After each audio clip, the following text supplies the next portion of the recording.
महाभारत कथा कृपाचार्य तथा द्रोणाचार्य। गौतम ऋषि के पुत्र का नाम शरद्वान था। उनका जन्म बाणों के साथ हुआ था। उन्हें वेदाभ्यास में जरा भी रुचि नहीं थी और धनुर्विद्या से उन्हें अत्यधिक लगाव था। वे धनुर्विद्या में इतने निपुण हो गए कि देवराज इंद्र उनसे भयभीत रहने लगे। इंद्र ने उन्हें साधना से डिगाने के लिए नामपदी नामक एक देवकन्या को उनके पास भेज दिया।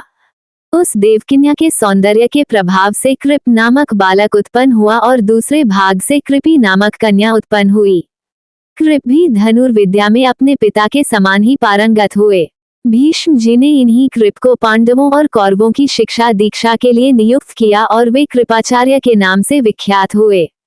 कृपाचार्य के द्वारा पांडवों तथा कौरवों की प्रारंभिक शिक्षा समाप्त होने के पश्चात अस्त्र शस्त्रों की विशेष शिक्षा के लिए भीष्म जी ने द्रोण नामक आचार्य को नियुक्त किया। द्रोण के साथ प्रशत नामक राजा के पुत्र द्रुपद भी शिक्षा प्राप्त कर रहे थे तथा दोनों में प्रगाढ़ मैत्री हो गई। उन्हीं दिनों परशुराम अपनी समस्त संपत्ति को ब्राह्मणों में दान करके महेंद्राचल पर्वत पर तप कर रहे थे। एक बार द्रोण उनके पास पहुंचे और उनसे दान देने का अनुरोध किया। इस पर परशुराम बोले, वत्स तुम विलंब से आए हो, मैंने तो अपना सब कुछ पहले से ही ब्राह्मणों को दान में दे डाला है। अब मेरे पास केवल अस्त्र शस्त्र ही शेष बचे हैं।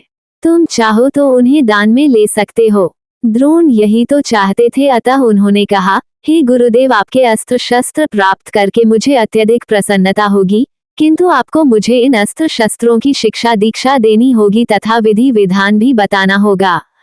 इस प्रकार परशुराम के शिष्य बनकर द्रोण अस्त्र शस्त्रादि सहित समस्त विद्याओं के अभूतपूर्व ज्ञाता हो गए। शिक्षा प्राप्त करने के पश्चात द्रोण का विवाह कृपाचार्य की बहन कृपी के साथ हो गया। कृपी से उनका एक पुत्र हुआ। उनके उस पुत्र के मुख से जन्म के समय अश्व की ध्वनि निकली, इसलिए उसका नाम अश्वत्थामा रखा गया। किसी प्रकार का राजाश्रय प्राप्त न होने के कारण द्रोण अपनी पत्नी कृपी तथा पुत्र अश्वत्थामा के साथ निर्धनता के साथ रह रहे थे। एक दिन उनका पुत्र अश्वत्थामा दूध पीने के लिए मचल उठा, किंतु अपनी निर्धनता के कारण द्रोण पुत्र के लिए गाय के दूध की व्यवस्था न कर सके। अकस्मात उन्हें अपने बाल्यकाल के मित्र राजा द्रुपद का स्मरण हो आया, जो कि पांचाल देश के नरेश बन चुके थे। द्रोण ने द्रुपद के पास जाकर कहा, मित्र, मैं तुम्हारा सहपाठी रह चुका हूँ। मुझे दूध के लिए एक गाय की आवश्यकता है और तुमसे सहायता प्राप्त करने की अभिलाषा लेकर मैं तुम्हारे पास आया हूँ।